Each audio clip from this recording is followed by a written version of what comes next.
आज का सत्र में आप सभी को आनंद के साथ स्वागत करते हैं और आपके अंदर उपस्थित उस परमात्मा को सादर प्रणाम करते हैं।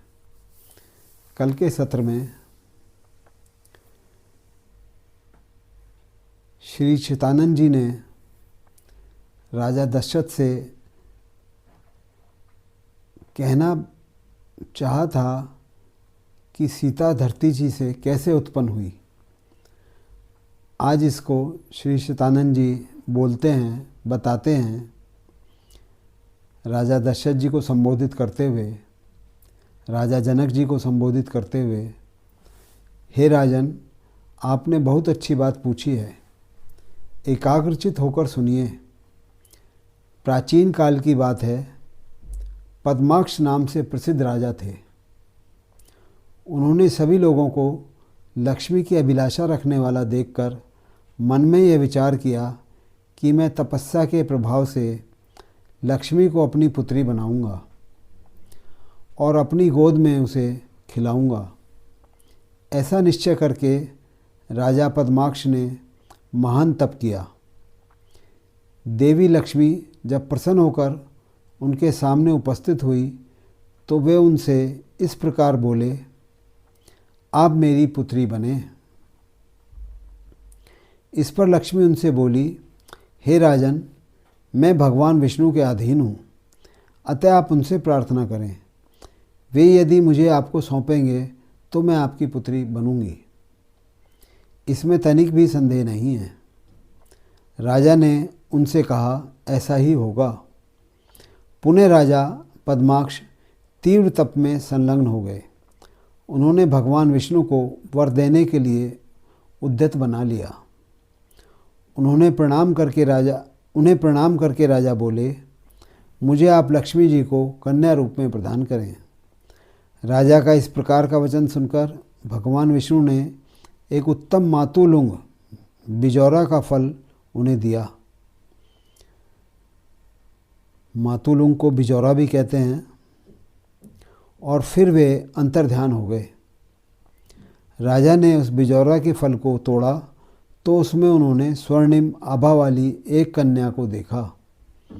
उसे देखकर बड़ी अभिलाषा पूर्वक राजा पद्माक्ष ने उसे अपनी शुभ कन्या के रूप में माना।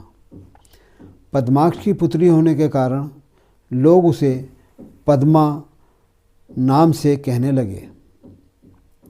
सभी के मन को आनंदित करने वाली उस रमणीय कन्या को सभी पद्मा नाम से पुकारने लगे।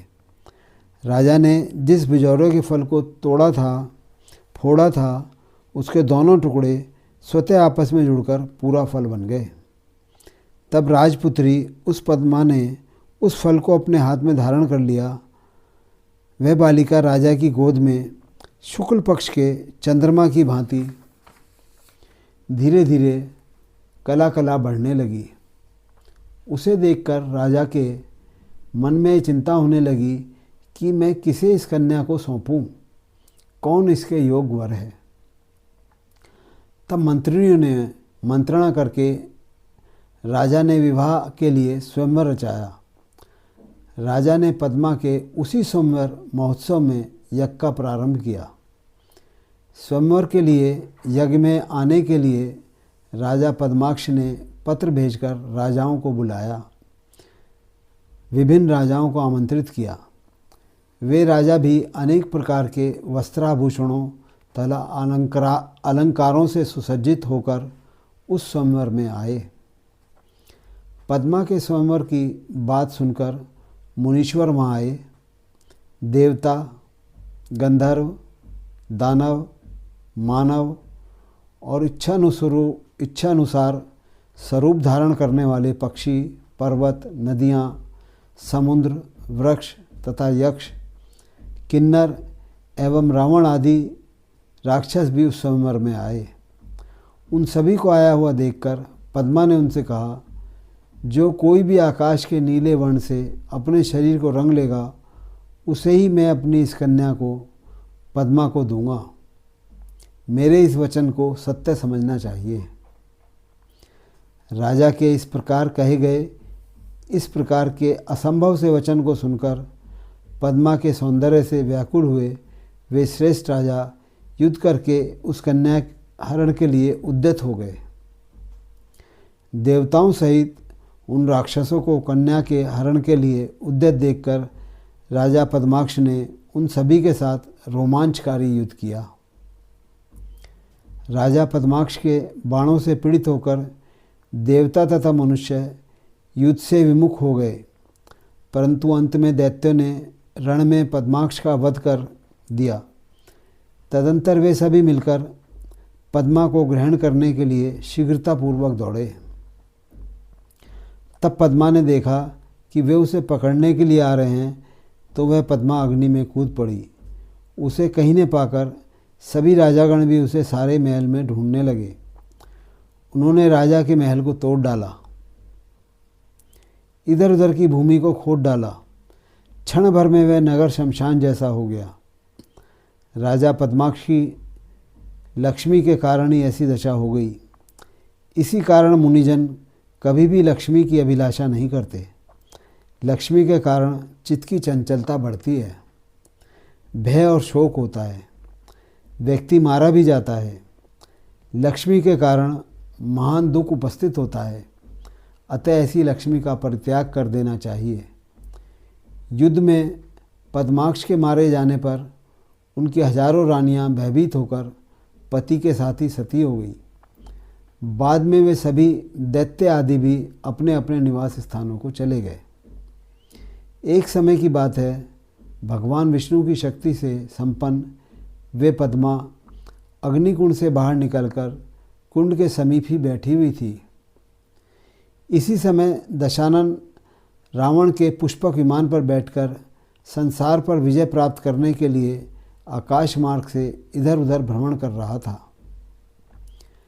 रावण के मंत्री सारण ने पद्मा को अग्निकुंड के बाहर बैठा हुआ देखा, तो उसे रावण को दिखाते हुए कहने लगा, हे तात, पूर्व काल की बात है, जिस पद्मा को प्राप्त करने के लिए देवता तथा असुर आदि राजा पद्माक्ष के यहाँ स्वयंवर में गए थे, यह वही पद्मा है जो अग्निकुंड के समीप बैठी हुई है। मंत्री सारण का वह वचन सुनकर उसे देखते ही रावण काम मोहित हो गया। वह उसे पकड़ने के लिए शीघ्र ही पुष्पक विमान से कूद पड़ा। यह देखकर पद्मा पुनः अग्नि में प्रविष्ट हो गई। उसको अग्नि में प्रविष्ट हुआ देखकर उस स्थान को देखकर दशानन बोल पड़ा, हे पद्मे, तुमने पहले भी अग्नि में प्रवेश कर देवताओं तथा राजाओं आदि को बड़ा ही कष्ट पहुंचाया है। हे मनोरमे, आज मैंने तुम्हारा निवास स्थान देख लिया है। हे पद्मे, तुम्हें पकड़ने के लिए आज मैं इस अग्निकुंड को छान डालूंगा। ऐसा कहकर दशानन रावण ने जल भरे घड़ों से उस अग्नि को बुझा दिया। तब उसे राख में 5 दिव्य रत्न दिखाई पड़े। उन रत्नों को पकड़कर एक पेटी में बंद कर रावण विमान द्वारा अपनी पुरी को चल पड़ा। रावण ने भवन में आकर उस पेटी को देवगृह में रख दिया और रात्रि में एकांत में स्थित होकर आसन पर बैठी हुई मंदोदरी से कहने लगा, हे मंदोदरी, तुम्हारे लिए मैं बड़े ही परिश्रम से दिव्य रत्नों को लाया हूँ, जिन्हें देखकर तुम्हें अत्यंत प्रसन्नता होगी। वे रत्न मैंने एक पेटी में बंद कर देवालय में रखे हैं, जाओ उन्हें ग्रहण कर लो। आज इस सत्र को यहीं विराम देते हैं और इससे आगे की कथा अगले सत्र में लेंगे। सभी को धन्यवाद।